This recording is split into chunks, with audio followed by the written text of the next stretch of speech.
El mercado prácticamente tiene en consenso que el viernes el Banco Central va a bajar la tasa de interés en 75 puntos base, es decir, del 11,25% actual a 10,5%. Es la primera información que le tenemos en la agenda económica de esta jornada y que la muestra la encuesta de operadores financieros que también hace el Banco Central. Pasemos a revisar cuáles son las proyecciones para este viernes y en adelante, de acuerdo a los expertos consultados por el ente emisor. Siempre hago esta aclaración, no es proyección del Banco Central, sino que son expertos consultados por el Banco Central, para que no se confundan. ¿Qué es lo que dicen ellos? Que el viernes, entonces, la tasa quedaría en 10,5%, reitero, descenso de 75 puntos base. Luego vendría un recorte aún mayor de 100 puntos base porque pasaría de 10,5 a 9,5% en septiembre. Luego en octubre un recorte de la misma magnitud y quedarían 8,5% para terminar el año en 7,75%. Es decir, entre julio y diciembre había una reducción de más o menos 350 puntos base de la tasa de interés. Bueno, esto lo permite porque las presiones inflacionarias también están cediendo, lo hemos visto en los últimos indicadores de IPC. Por lo mismo, ¿qué es lo que proyectan los expertos para la inflación en los próximos meses? También lo vemos ahora. Operadores financieros creen que este mes habrá un IPC de 0,3%. Y miren, en agosto apenas 0,1 puntos. Prácticamente en cero la inflación ese mes. Septiembre subiría un poco más, 0,4%. Tiene sentido ya que siempre para las fiestas patrias hay más inflación. Y de aquí en 12 meses más prácticamente se cumpliría el objetivo del Banco Central, que es 3,2%. Obviamente esto lo sabremos respecto a la tasa de interés el viernes a las 6 de la tarde, con toda la agenda económica de ese día dedicada a analizar lo que decía el Banco Central. Bueno, cambiamos al tema político-económico de este martes, porque si hasta ahora solamente la UDI se había bajado de la mesa técnica por la reforma de pensiones, ya no son los únicos, porque Republicanos también salió de esa cita. Todos los detalles los tiene Belén Saldías. Parecía ser una jornada más de discusión en la mesa técnica de la reforma de pensiones, pero no fue así. Y es que mientras se desarrollaba este tercer encuentro entre el Ministerio del Trabajo y expertos de cada partido, Republicanos anunció su salida de la instancia. Nosotros decidimos simplemente mantener a los técnicos para que estén escuchando lo que ahí se debate y en su minuto, si entendemos y si es que vemos realmente una voluntad de diálogo real y de entendimiento desde el gobierno, podremos nosotros entrar al debate con nuestras contribuciones, con nuestras propuestas. Una salida a medias, puesto que continuarán participando de la mesa solamente como oyentes y a través de sus expertos. Participación parlamentaria no habrá, pese a que se ha insistido en la importancia del diálogo entre todos los sectores posibles. Lo único que puedo comentar es que es algo confuso. La verdad es que estábamos sesionando con los técnicos del partido y presentes y nos enteramos entre medio que desde el Parlamento estarían anunciando que se saldrían de la discusión. Así que además de aquello que es confuso, digamos, creo que lo importante aquí es que podamos todos participar del diálogo. Y es que la decisión del Partido Republicano no fue cuestionada solamente por el Ejecutivo, sino que fueron varios los partidos, incluidos los de oposición, quienes criticaron la salida de los parlamentarios de esta instancia, que en varias ocasiones ha sido valorada por sus participantes, sobre todo por la apertura al diálogo que se ha dado en cuanto a pensiones. Yo creo que hay que demostrar una buena disposición en esta materia que es tan sensible para los chilenos. Podemos restarnos de conversar de cualquier cosa, pero yo creo que de pensiones es inmoral tratar de evadir el debate. Puede que no lleguemos a acuerdo, estamos muy lejos todavía de hacerlo, pero sin duda hay que tener disposición de poder conversar. Es bueno que no se corten los puentes, sino que se mantengan los puentes, y en ese sentido yo veo que hay una leve diferencia entre lo que hace la UDI, que es inaceptable, con lo que sorprendentemente hace Republicanos, que, aún siendo un partido de extrema derecha, mantiene a sus técnicos en la mesa. Desde la UDI, partido que se encuentra totalmente fuera de la mesa técnica, apuntaron a que es necesario que los republicanos definan su postura en esta materia. Además, anunciaron que sus votos están disponibles si sus propuestas se incluyen en la reforma. Pero el republicano no puede decir que se baja, que se sube, que se baja, que hay técnicos pero no hay políticos. Esta reforma es una reforma técnico-política, que hay que buscar una manera de poder mejorar la presión de los chilenos. Y la UDI ha sido clara: si la ministra quiere hoy día votar el 6% a cuentas individuales, subir la PGU, la libertad de elegir, hoy día tiene 23 votos de todos los parlamentarios de la UDI. Dos situaciones que eventualmente podrían complicar la discusión en torno a la reforma previsional, que actualmente se encuentra en su discusión en particular en la Comisión de Trabajo de la Cámara de Diputados, puesto que podría influenciar la postura de los demás partidos de la oposición. Renovación Nacional y a Evópoli, ellos van a tener un dilema en las próximas semanas, que es seguir el camino que han tomado los republicanos, la UDI, de convertirse en una oposición obstruccionista que no va a tener capacidad de gobernar, o el camino en donde justamente van a establecer un diálogo con el gobierno. Vuelvan a la mesa a hacer su trabajo. El pueblo chileno hoy les paga el sueldo para hacer su trabajo. No le están haciendo un favor a nadie, le están haciendo un daño tremendo a la legitimidad de este espacio institucional, del Congreso, retirándose con acusaciones mezquinas. Con mezquindades, hoy no va a subir un peso la jubilación que reciben nuestros abuelos y nuestras abuelas. Pese a esto, la mesa técnica continuará reuniéndose. Durante el último encuentro se conversó sobre el destino del 6% adicional, se escucharon opiniones e incluso Renovación Nacional presentó sus propuestas en la materia. La próxima reunión está fijada para este viernes, por lo que se insistió en el llamado a que todos puedan participar. Mucha atención, porque en solo un año subieron a más del doble los fraudes a través de distintos medios de pagos. ¿Por qué? ¿Y cuáles son las recomendaciones? Eso nos cuenta María Luisa Carrión. Saco siempre en el mismo lugar. Lo principal, que no te pidan claves que nadie debe dar. Y las voy cambiando como por mensual. La clave, que no sea muy obvia. Todos tips que tenemos más o menos interiorizados para hacer frente a los delincuentes que quieren apoderarse de nuestros datos bancarios y con ello de nuestro dinero. Pero lo cierto es que el crimen avanza y a veces nosotros mismos le hacemos el trabajo más fácil. Los ciberdelincuentes o los delincuentes están robando celulares no por el precio del celular físico que puedan hacer en la venta, sino que por la información que estamos manejando como usuarios en el celular. Entonces, en ese sentido, una de las recomendaciones es tener una clave. Si el smartphone tiene el reconocimiento facial, incorporarlo. Por otro lado, hoy día los ciberdelincuentes están secuestrando el WhatsApp.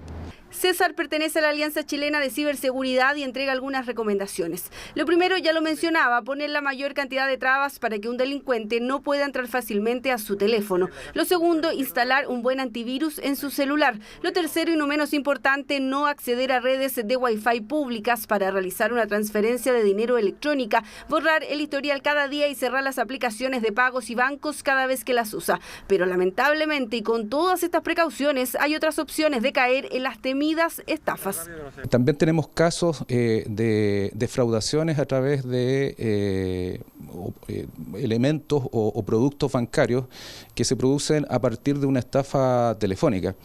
De hecho, hemos tenido procedimientos recientes en donde personas que han sido víctimas de este tipo de estafa relatan que han sido contactadas por una persona que se identifica como un supuesto ejecutivo bancario y que para poder realizar devoluciones de cargos o comisiones que fueron supuestamente cobradas en exceso, le piden la entrega de sus coordenadas o claves secretas para poder operar a través de Internet.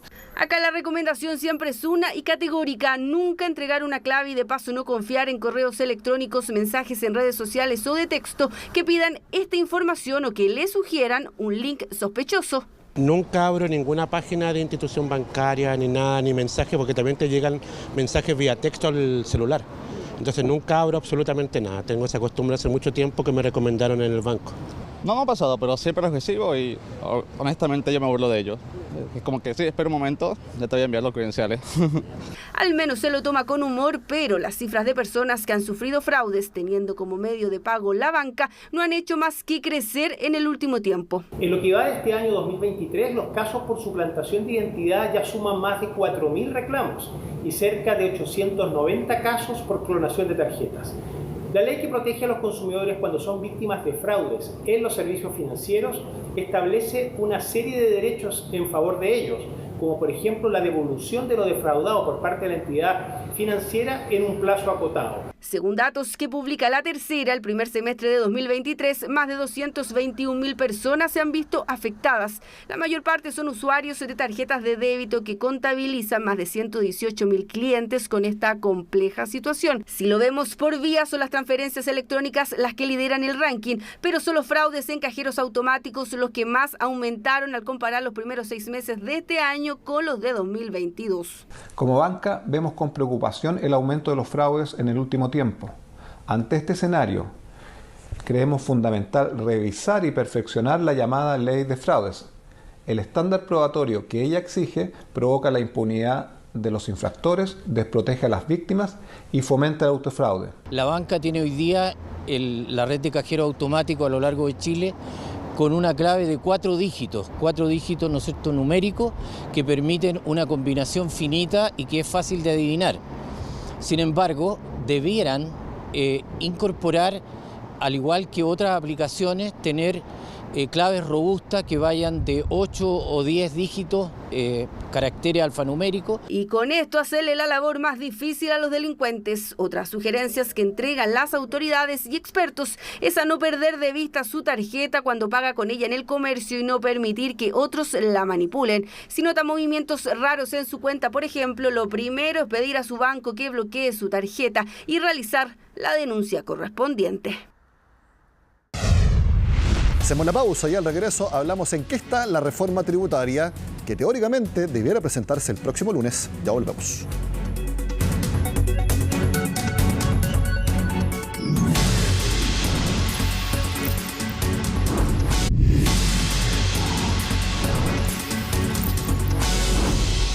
Este lunes vence el plazo para que el gobierno presente su pacto fiscal, si es que la decisión final es insistir en el Senado. Por eso es que durante esta semana se harán las últimas reuniones para delinear el proyecto que se presentaría al Congreso. Por ejemplo, el jueves nuevamente se reunirá Hacienda con la CPC. Previa a esa cita, el presidente de los empresarios todavía tiene dudas de que se alcance un acuerdo para este lunes. En esto tenemos que nosotros resolver con el ministro las propuestas que él nos hizo, plantear nuestras inquietudes, nuestras contrapropuestas. No se olviden que habían temas, por ejemplo, de infraestructura hídrica que no estaban en las 36 medidas iniciales, las estamos incorporando nosotros. Estamos incorporando también materia de obras públicas, las concesiones. Entonces va a haber un trabajo aquí de discusión que yo no sé si lo alcanzaremos a hacer antes del 31 de julio. Bueno, este martes el ministro de Hacienda se reunió con representantes de las pymes, algo que ya había hecho los días anteriores. Uno de ellos es el presidente de la Multigremial Nacional de Emprendedores, Juan Pablo Suet, a quien vemos en pantalla. Juan Pablo, gracias por estar en Agenda Económica. Hola Nicolás, gusto en saludarte. Igualmente, Juan Pablo, primera pregunta. ¿Tú crees, y la intención del ministro es que sí o sí se presente un pacto fiscal este 31 de julio con la insistencia en el Senado?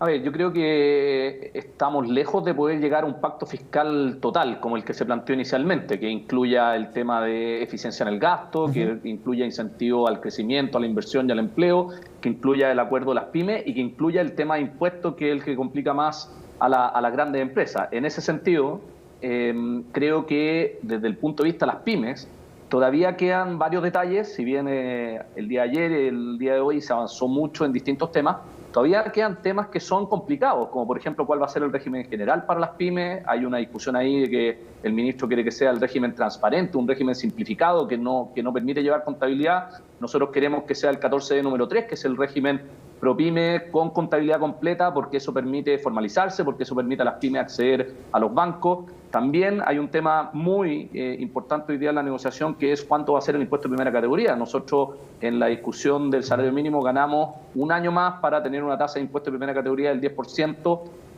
y el ministro todavía no nos plantea al día de hoy cuánto es la tasa que va a proponer para el régimen PYME y si esa tasa va a ser permanente o lo mismo que se había planteado en el proyecto que se rechazó, va a ser una tasa que va a durar 2 o 3 años y después va a volver al 25%.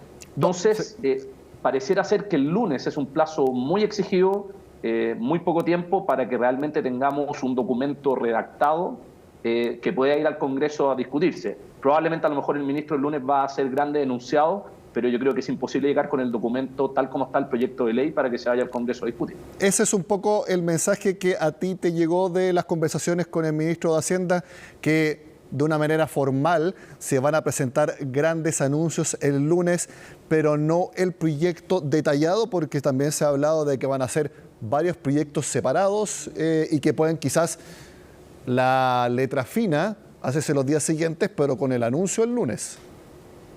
A ver, yo creo que el lunes el ministro debiera presentar los grandes acuerdos. Sin embargo, lo que nosotros siempre le hemos planteado al ministro, en que en los detalles, en la redacción, están las complicaciones.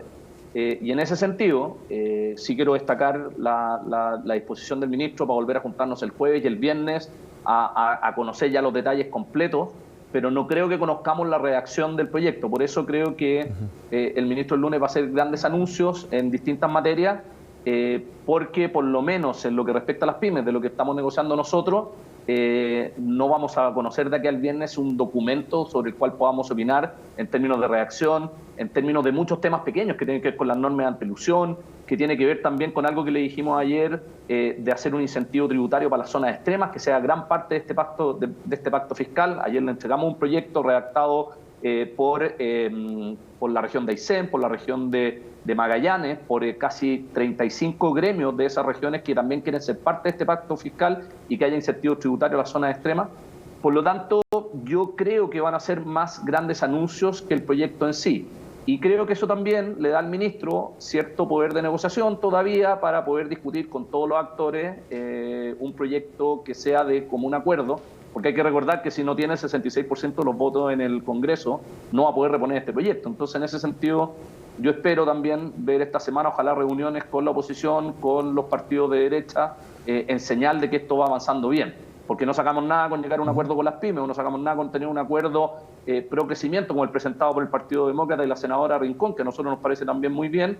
No sacamos nada con tener esas partes del acuerdo si no hay un acuerdo por el pacto fiscal completo. Juan Pablo, como tú mencionaste, la discusión por el salario mínimo, ganaron un año en que las pymes, hasta cierta cantidad de UF vendidas al año, puedan pagar un 10% de impuesto de primera categoría. La negociación que están llevando, ¿ustedes hasta cuándo les gustaría que se pueda mantener ese 10%? ¿Y cuál es, crees tú, la señal que le han dado desde Hacienda? Nosotros hemos planteado que el 10% debe ser permanente y no es porque queramos pagar menos impuestos, es porque el 97% de los dueños de las empresas, de los emprendedores, paga en promedio un 7,09% de impuestos. Si tú tomas todos los tramos, el emprendedor va retirando mes a mes de su microempresa, va retirando dinero y al final, cuando tiene que hacer la operación renta al año siguiente, en su global complementario le corresponde aproximadamente pagar en promedio un 7% de todo lo que ganó. Por lo tanto, nos parece que el 10% es una tasa que incluso haría que le tenga que devolver algo. El problema que tenemos con la postura del Ministerio de Hacienda de que volver a un 25% es que los emprendedores pagan a través del PPM mensualmente cuotas a cuenta del pago de impuestos del próximo año, por equivalente a 700, 800, hasta 1 millón de pesos, que lo van a recuperar recién en 12, 13 meses más, y que el Estado en el 97% de los casos se los tiene que devolver completamente. Por lo tanto, creo que, y ayer tuvimos una discusión bastante larga con los técnicos del ministro Marcel, que entendieron y están dispuestos a revisar con impuestos internos cuántos son los emprendedores. Para nosotros casi un 97% del millón de empresas que hoy día tenemos, pide devolución como parte de su global complementario y con esto podríamos probablemente discutir una tasa del 10%. El ministro dice, si yo dejo a las pymes en 10% y la diferencia con las grandes empresas es de un 27 o un 25%, el número que vaya a salir, es una diferencia muy grande y podría ser un incentivo a la informalidad o a quedarte siempre como pyme. Y obviamente ahí está la negociación. Yo creo que el ministro va a llegar con una tasa no del 10, pero tampoco del 25%, y ahí obviamente vamos a ver, ojalá esta semana, de tener más o menos alguna claridad con respecto al impuesto de primera categoría, que a nuestro parecer y nuestro deseo es que se mantenga en un 10% por los argumentos que yo le acabo.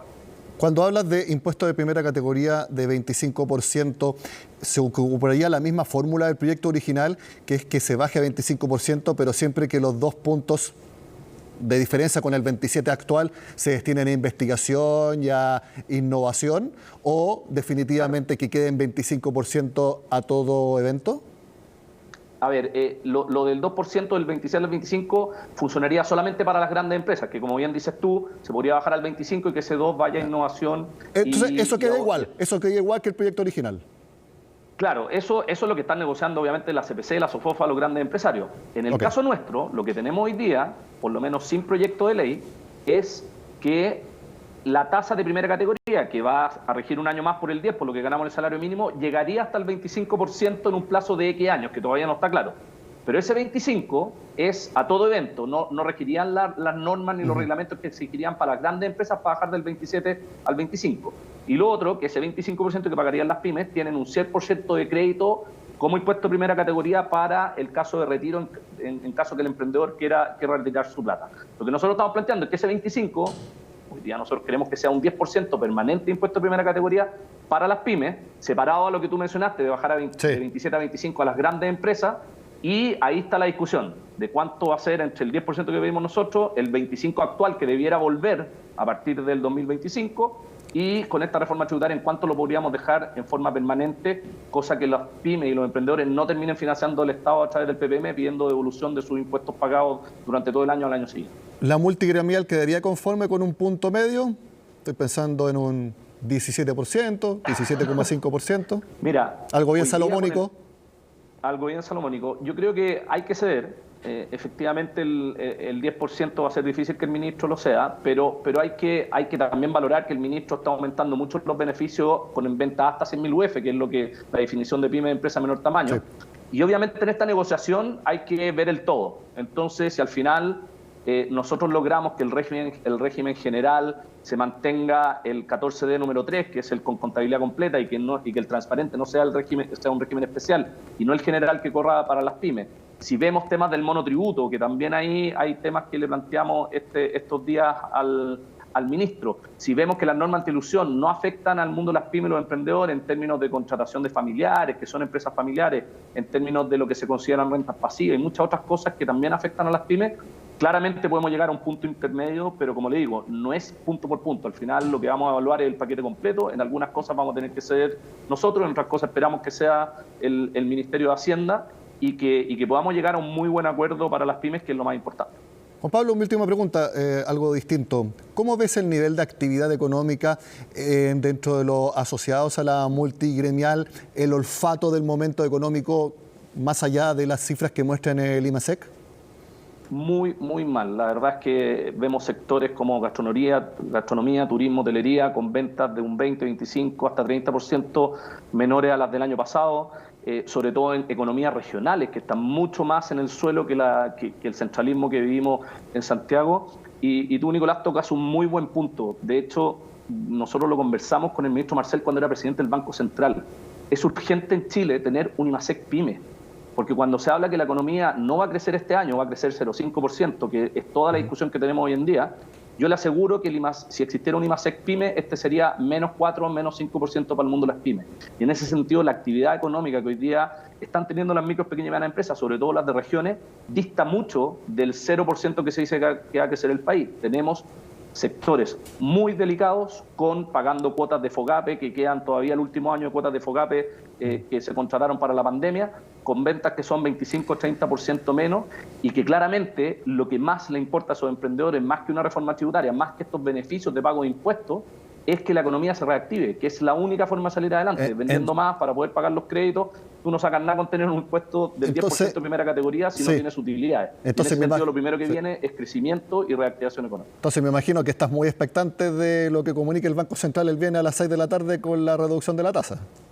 Absolutamente, y es uno de los temas también que le dijimos al ministro, que dentro del pacto fiscal ojalá pusiera un FOGAPE permanente enfocado 100% a las pymes, con tasas de interés preferente, de manera que también este pacto fiscal no se trate solamente de impuestos, sino que también de cómo ayudamos a crecer a las pymes, cómo le ayudamos a acceder al sistema financiero a menores tasas, y ojalá que el viernes a las 6 de la tarde tengamos una baja, ojalá de un punto, a lo mejor 75 puntos bases, pero bueno, que empiece el camino hacia una normalización de tasas, que hoy día los créditos para refinanciar están muy, muy caros, sobre todo para el mundo de las pymes. Bueno, te invito a ti y a todas las personas que nos ven a que conecten CNN Chile a las 6 de la tarde, porque inmediatamente les vamos a contar lo que diga el Banco Central, y a las 8 de la tarde, especial de agenda económica, con todo el análisis de lo que decida el ente emisor. Juan Pablo Suet, gracias por estar con nosotros. Gracias, Nicolás. Un abrazo. Termina la agenda económica de este martes. Sí, martes. A eso no se olvida de los 10. Sigan con nosotros acá en CNN Chile.